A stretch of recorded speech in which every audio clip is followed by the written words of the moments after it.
સોમનાથના ધારાસભ્યનો મોટો આરોપ લગાવવામાં આવ્યો છે। રાજ્યમાં પોલીસના આશીર્વાદથી ડ્રગ્સ અને દારૂના અડ્ડા ચાલે છે તે પ્રકારનો આરોપ લગાવવામાં આવ્યો છે।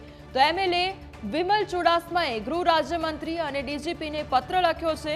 દારૂ, ડ્રગ્સ, સટ્ટા, જુગારની પ્રવૃત્તિ ચાલતી હોવાનો આરોપ લગાવવામાં આવ્યો છે। તો જિલ્લા પોલીસ વડાને રજૂઆત કરવા છતાં કાર્યવાહી ન થતી હોવાનો આરોપ લગાવવામાં આવ્યો છે। તો આ મોટો આરોપ ગીર સોમનાથના ધારાસભ્ય દ્વારા કરવામાં આવ્યો છે।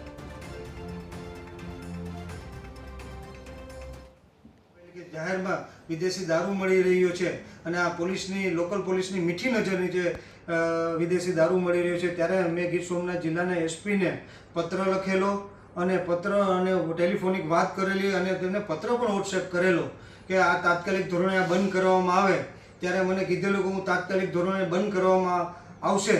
એ સિવાય વિદેશી દારૂ તો જાહેરમાં મળી રહ્યો છે, પણ એ સિવાય પણ આજે ક્રિકેટની મેચો ચાલી રહી છે, જાહેરમાં ક્રિકેટના સટ્ટા ચાલી રહ્યા છે। જે ગેમ છે એ એક ગેમ ગલીએ શેરીએ જે ગેમ યંત્ર નામની ગેમ છે એ ગેમોની મંજૂરી આપવામાં આવી છે। એ સિવાય પણ જુગારધામ ચાલી રહ્યો છે અને ડ્રગ્સનું પ્રમાણ પણ વેચાણનું વધતું જાય છે। ત્યારે મેં આજરોજ ગાંધીનગર ગુજરાત રાજ્યના ડીજીપી શ્રીને અને ગુજરાત રાજ્યના ગૃહપ્રધાનને પત્ર લખ્યો છે કે તાત્કાલિક ધોરણે આ બધું બંધ કરવામાં આવે છે। એસપીને ફોન કરવા છતાં પણ અને જાણ કરવા છતાં પણ આજે પણ એને એ પરિસ્થિતિ ચાલી રહી છે। એટલે મને એવું લાગી રહ્યું છે કે આ પણ એસપી શ્રીની પણ મીઠી નજર નીચે ચાલી રહ્યું છે। તમારી સાથે સંવાદદાતા મલ્હાર જોડાઈ ગયા છે। મલ્હાર, જે પ્રમાણે ગીર સોમનાથના જે ધારાસભ્ય છે તેમના દ્વારા સીધો જ આક્ષેપ કરવામાં આવ્યો છે અને આરોપ લગાવવામાં આવ્યો છે કે ત્યાં આગળ દારૂ તેમજ ડ્રગ્સનો અડ્ડો ચાલી રહ્યો છે, તો કયા પ્રકારની પરિસ્થિતિ ત્યાં આગળ જોવા મળી રહી છે અને શું ખરેખર એ પ્રમાણે કાર્યવાહી પણ કરવામાં આવી રહી છે, જેને લઈને રજૂઆત કરવામાં આવી છે તેને લઈને? કોમલ, નજર કરવા જઈએ તો કોંગ્રેસ સોમનાથના ધારાસભ્ય વિમલ ચુડાસમા અવારનવાર પોતાના વિસ્તારમાં થતી ગેરપ્રવૃત્તિને લઈને રાજ્ય સરકારને વારંવાર પત્ર લખતા હોય છે। આ વખતે તેમને પત્ર જે લખ્યો છે તે રાજ્યના ગૃહમંત્રી અને રાજ્યના પોલીસ વડાને લખ્યો છે। ખાસ કરીને વેરાવળ, ભીલાડી અને પ્રભાસ પાટણ વિસ્તારની અંદર બેફામ દારૂનું વેચાણ, આ ઉપરાંત ત્યાં આગળ સટ્ટો, ક્રિકેટનો સટ્ટો રમાઈ રહ્યો છે, તદ ઉપરાંત ડ્રગ્સ જેવું ન્યુસન્સ જે ત્યાં આગળ ચાલી રહ્યું છે। એટલે આ તમામ મુદ્દાઓને લઈને તેઓએ જે છે તે પત્ર લખીને આક્ષેપ કર્યો છે કે આ પ્રકારની જે પ્રવૃત્તિ ચાલી રહી છે તે પ્રવૃત્તિઓ અટકાવવામાં આવે।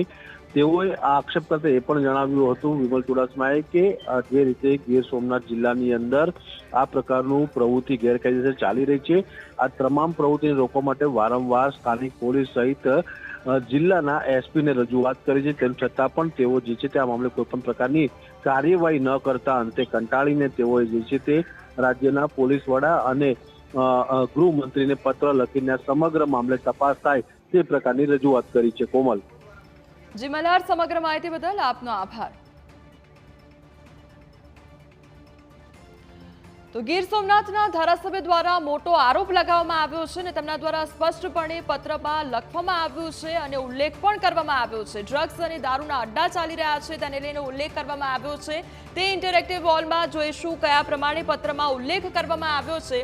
તો સવિને ઉપરોક્ત વિષય અન્વયે જણાવવાનું કે વેરાવળ, ભીડિયા, પાટણ ખાતે સ્થાનિક પોલીસની મીઠી નજર નીચે પાણી અને સોડાની બોટલની જેમ ઇંગ્લિશ દારૂ બુટલેગરો દ્વારા બેફામ વેચવામાં આવી રહ્યો છે। એટલે સ્પષ્ટપણે લખવામાં આવ્યું છે કે પોલીસની મીઠી નજર હેઠળ પાણી અને સોડાની બોટલની જેમ ઇંગ્લિશ દારૂ બુટલેગરો દ્વારા વેચવામાં આવી રહ્યો છે, તેમજ ક્રિકેટના સટ્ટાઓ પણ મોટા ભાગે ચાલી રહ્યા છે તેનો પણ ઉલ્લેખ કરવામાં આવ્યો છે। વેરાવળ શહેરના બંદર વિસ્તાર, ખારાકુવાની બાજુમાં મચ્છી માર્કેટ, બંદર રોડ અને રાયલી ગોડાઉનની સ્પષ્ટપણે તેમના દ્વારા સ્થળનો પણ ઉલ્લેખ કરવામાં આવ્યો છે કે જ્યાં આ પ્રવૃત્તિઓ ચાલી રહી છે અને જે બુટલેગરો બેફામ બન્યા છે તે સ્થળોનો પણ ઉલ્લેખ કરવામાં આવ્યો છે। વેરાવળ, ભીટિયા, પાટણમાં સ્થાનિક પોલીસની મીઠી નજર નીચે જાહેરમાં જ આ તમામ પ્રવૃત્તિઓ ચાલી રહી છે। સ્પષ્ટ ઉલ્લેખ કરવામાં આવ્યો છે કે પોલીસની મીઠી નજર હેઠળ જાહેરમાં જ આ પ્રમાણે પ્રવૃત્તિઓ ચાલી રહી છે અને બેફામ ઇંગ્લિશ દારૂ વેચવામાં આવી રહ્યો છે।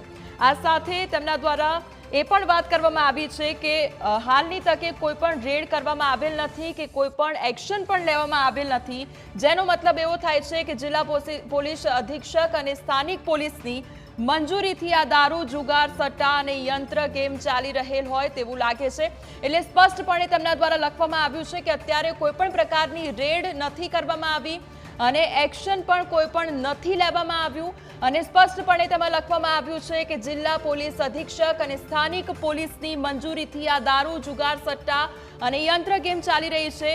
એક તરફ ગૃહ રાજ્યમંત્રી હર્ષ સંઘવી દ્વારા કહેવામાં આવી રહ્યું છે કે જે ડ્રગ્સ છે તે આપણા ગુજરાતમાં ન આવે અને તેનું સખતપણે ધ્યાન રાખવામાં આવી રહ્યું છે। યુવાનો ડ્રગ્સના રવાડે ન ચડે તેનું સખત ધ્યાનમાં રાખવામાં આવી રહ્યું છે। અને બીજી તરફ આ પત્રમાં એ ઉલ્લેખ કરવામાં આવ્યો છે ગીર સોમનાથના ધારાસભ્ય દ્વારા કે અહીંયા ડ્રગ્સનો અડ્ડો ચાલી રહ્યો છે અને તે અંગે કોઈ પણ પ્રકારની તપાસ નથી થતી, પોલીસ વિભાગ એક્શન નથી લઈ રહ્યું, કોઈ રેડ નથી પાડવામાં આવી રહી, એ પત્રમાં સ્પષ્ટ ઉલ્લેખ કરવામાં આવ્યો છે। હવે આમાં બીજી પણ એ વાત કરવામાં આવી છે કે યંત્રની ગેમના રવાડે યુવા પેઢી ચડી રહી છે અને તેના કારણે જ તે લોકો બરબાદ થઈ રહ્યા છે। બીજી તરફ વેરાવળ બીટિયા પાટણ ખાતે જાહેરમાં દારૂ જુગાર સટ્ટા ચાલી રહેલ હોવા છતાં પણ જિલ્લા પોલીસ અધિક્ષક તેમજ સ્થાનિક પોલીસ દ્વારા કોઈ બુટલેગરો ઉપર એક્શન લેવામાં નથી આવ્યું। આ સ્પષ્ટ ઉલ્લેખ કરવામાં આવ્યો છે કે દારૂ જુગાર સટ્ટા ચાલી રહેલા છે અને તેમ છતાં જિલ્લા પોલીસ અધિક્ષક અને સ્થાનિક પોલીસ દ્વારા કોઈ પણ બુટલેગરો સામે એક્શન લેવામાં નથી આવ્યું અને કોઈ પણ કાર્યવાહી નથી કરવામાં આવી રહી। એટલે તેને લઈને અનેક સવાલો થઈ રહ્યા છે કે એક તરફ ગૃહ રાજ્યમંત્રી તપાસની વાતો કરી રહ્યું છે અને એક તરફ તંત્ર તપાસની વાતો કરી રહ્યું છે, કાર્યવાહીની વાતો કરી રહ્યું છે અને બીજી તરફ ધારાસભ્ય દ્વારા આ આક્ષેપ મોટો કરવામાં આવ્યો છે।